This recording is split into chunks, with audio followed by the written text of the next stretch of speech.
And also, prioritising is important. Which one of these things am I going to do first? When am I going to do them? 10 minutes, out of the way, your day's set up. You've now got a to-do list that's extremely organised and practical, and you've got a to-do list that takes a lot of the pressure off your conscious mind, off your prefrontal cortex, because you don't have to try and keep remembering all these things and thinking about which one's most important and thinking about when I'm going to do it. 10 minutes spent prioritising reboots your prefrontal cortex, clears it for better tasks, for other tasks. So you end up with something like this, where you've not only got your to-do list of things to do, you've identified the difficult ones you really want to handle, you have decided what's urgent and important, and you've decided when you're going to do it. Now you might be able to have a look at your email. But maybe it's a good idea to change the way you handle your email. If you're on your email all the time, you are constantly giving your prefrontal cortex a headache. You know, the better way to handle email, I know it's not possible for everybody, is to decide that you're going to use your email at certain times during the day. Maybe once an hour you're going to have a look, or whatever. But these things, of course, are making life very difficult for us. If we are addicted to the flashing red light, you know, then it's very difficult. If we had the mental strength to say, I'm only going to look at that once an hour, we would be clearing our prefrontal cortex to get a lot more things done much more effectively. And one of the things about prioritising is this myth of multitasking. Now I know, I'll prove to you that it's right, that women can multitask better than men. Right? Yes! However, no one can. No one can multitask. Your conscious mind, your prefrontal cortex won't allow you to multitask. Okay? The thing is, amazingly, in this wonderful brain that's so powerful and can do all these things, that little area, which is where you make all your decisions, where you live, your conscious mind, is very, very limited. You can't do two things at once. If you change, you have to change your focus from one to the other. Now, I know you're all thinking, it's wrong. It's wrong. I'll tell him in a minute why he's wrong. Now, I'll tell you in a minute why there's another element to it that I haven't mentioned yet. Just a personal example. Two important ladies in my life. On the left, let me introduce you to my granddaughter, who's now 8 months old. On the right, my mother, who turned 86 a couple of weeks ago. About 12 months ago, I found myself calling my mother, as a dutiful son. I call her 3 or 4 times a week. She lives just north of Brisbane, on her own. Dad passed away a while back. Great lady. Real great example of dopamine. She's always laughing, always having a good time, always enthusiastic. But I found I was calling her. I usually call her about 9 o'clock in the morning from the office, and I realised about 12 months ago that I'm talking to Mum and I'm scanning my email. And you know, it just hit me like a bolt, lightning, that I wasn't really listening to it. And also I wasn't really reading the email. I was getting a bit of it, but I wasn't getting a lot of it. You know, it's very hard to do two things at once. And in that case, which is very personal, what a terrible thing for me to do to my mother. You know, I hold my hands up and say guilty. What a terrible thing to phone my mother and not really listen properly to her. So I don't do that anymore. But the point from what we're talking about here today is that we can't effectively do two conscious tasks at once. That's been proven scientifically. So here are a few things. I'll just give you a minute to read these. You know, there's a few things here that you might try to do these two things at once. And of course the list could sort of go on and on and on. If you feel that you ever do that, or you do try to do two conscious tasks at once, just remember that you won't be doing either of them very well. So developing a way of focusing and therefore using your prefrontal cortex much more effectively is important. The experiment was done at Harvard. Forget about the taxi guy in a minute, I'll talk about it in a minute. You've all been in that taxi, haven't you? I saw your business card was left me.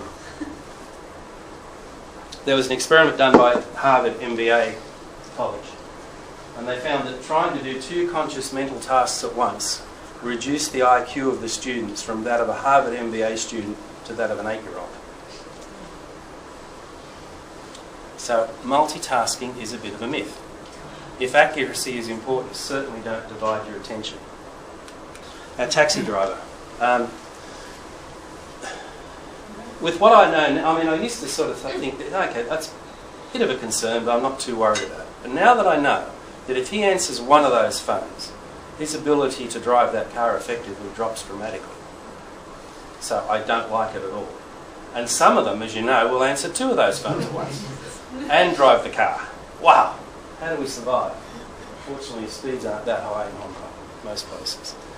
But, the worst thing that's happened to me in that situation is the guy's driven straight past my street and then said, oh, sorry, because they're not concentrating. Now, driving's a good way to explain the thing that you might be thinking about as I talk about this.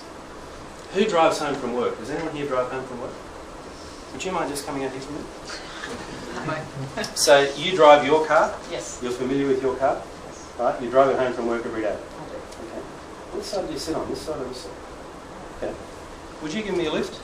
Because I'm actually going to somewhere quite near your home today. Okay. Okay. So you're going to drive me home in your car and you're going to give me a lift.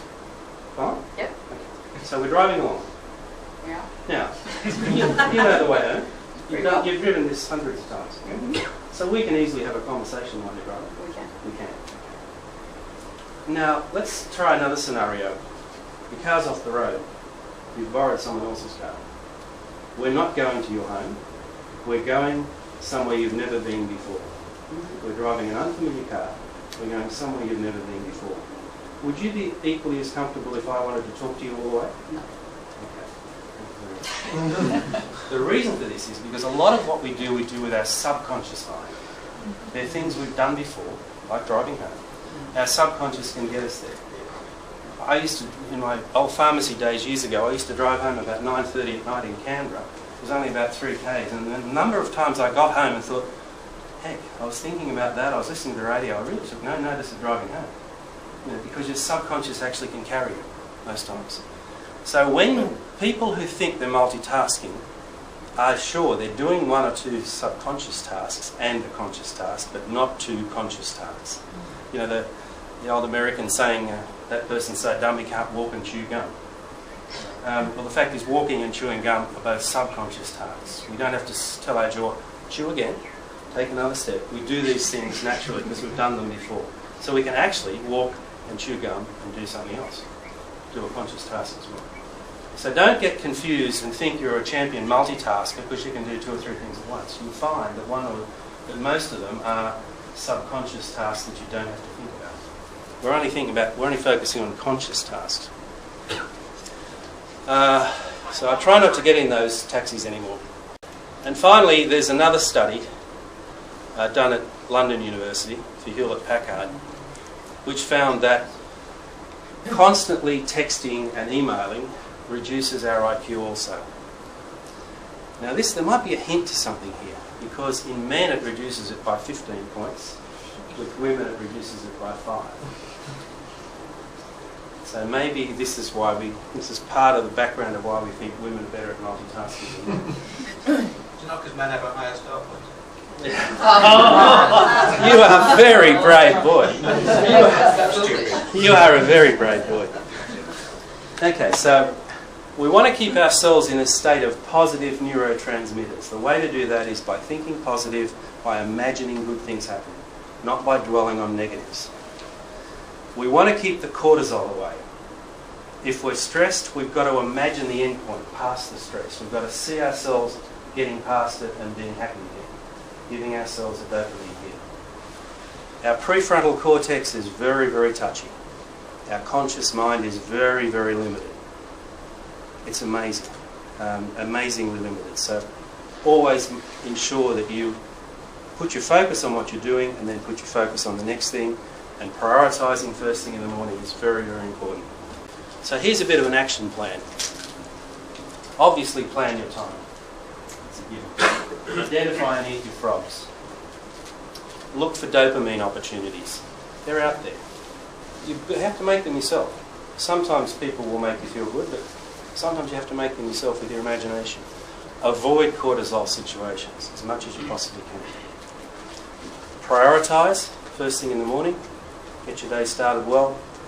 Don't multitask. And wherever possible, and I know this is difficult for a lot of people, particularly in big organisations, particularly in government organisations, etc., but wherever possible, try to create a dopamine-charged workplace rather than a cortisol-charged workplace, because it makes a big difference. Remember that happy people are more effective, much, much more effective. Our job, and John's right, we're really into this. There's a few of us on this Masters program where we see ourselves at the moment as thought leaders in this area, and we intend to expand on that.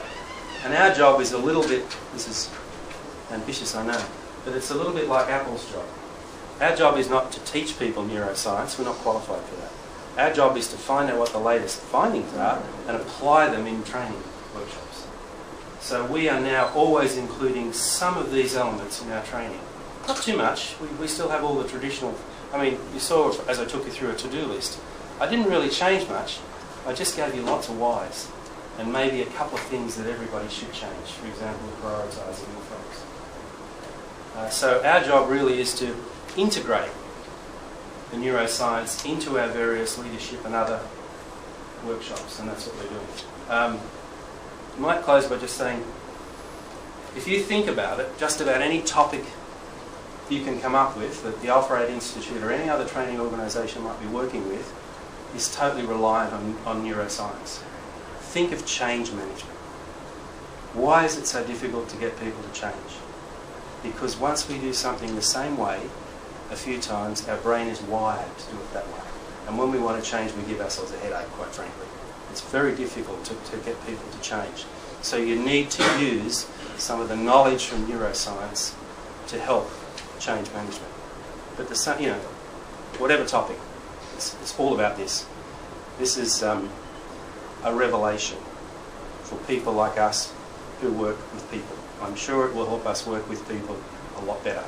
So with that, thank you very much, and I'd like to thank John, Gautam, Debbie and the AusCham People's Forum for allowing us to speak to you today. Thank you.